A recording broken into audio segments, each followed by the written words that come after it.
Guys, what is up? Welcome to another episode of Maximilian Must Know. Today we're going to do a quick take on a new fragrance from an Italian house called Rubini. And the fragrance is called Fundamental. Now, usually I will never reach out to a house that has just one fragrance and ask for a sample because I feel like I need more to do an in-depth video. But the notes on this one were so interesting and so much up my alley that I did reach out to Rubini for a sample because it just looked up my alley. And Andrea Rubini, who created the house, was gracious enough to send me more than a few samples of this one we'll talk about in a few minutes.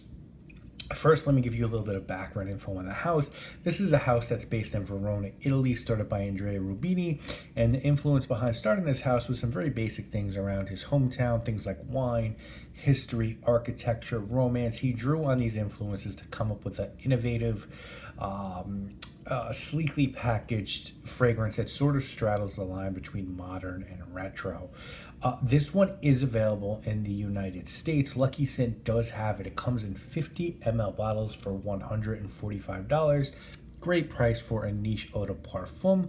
The perfumers that worked on this one are Cristo Canali, who did Romanza for Mask Milano, and Armano Pico, whose work I'm not familiar with. But the reason that I was super interested in this one is because the fragrance is centered around a grape note, which we all know is super uncommon for perfumery, especially niche perfumery. And even, even getting this one, the samples came in just this wild package with a really nice note from the perfumer and in this ceramic case. And I just think everything, the touches to detail here and the attention to detail here is really impressive.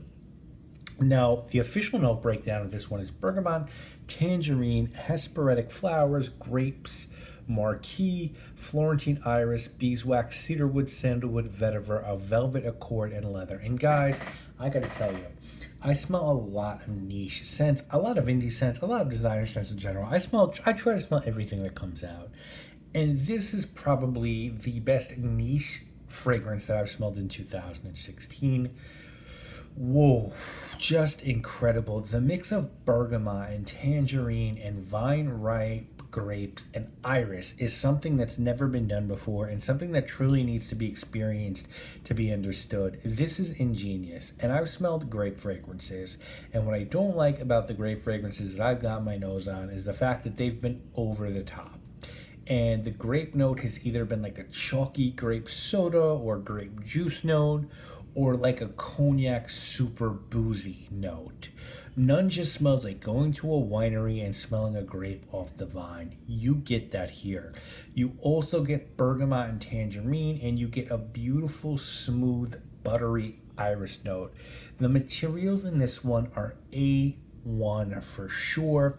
There are some other notes that I pick up during the evolution of this scent. I get a woody note that I think is cedar.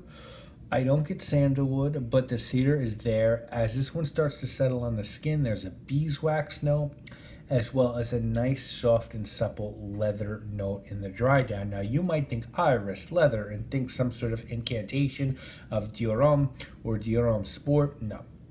This is totally unique. There's nothing I can compare this fragrance to, but goddamn, guys, is this gorgeous. The combo of the leather and beeswax and iris gives this one a little bit of funk towards the dry down, which I love. I think this is a unisex fragrance, but for me, I think it would do better for a male than a female. I think it will work for any season, maybe with the exception of super heat, when it could be a little bit too cloying, but this would be perfect for summer evenings, and I think this could be someone's signature scent easily. For me, I would use this if I get a bottle, which I think I'm gonna have to, and do a full out review of this one. I'd use this as a dress-up scent. I just think it screams dapper, class, sophistication, and good taste. It isn't the run-of-the-mill fragrance. It smells like a throwback to old-school quality fragrances that were made with attention to detail and made with purpose. I love this one, guys. I mean it. If you like iris fragrances, please give this one a look. That citrus with iris and grapes is just through the roof. I am so impressed with Rubini And fundamental is a great name for this one because when you do something fundamentally, you're sort of starting with the basics.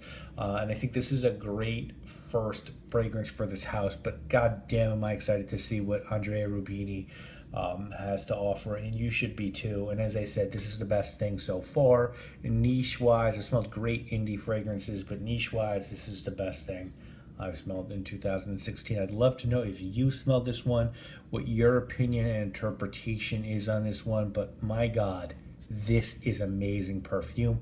Iris lovers, get your nose on this one.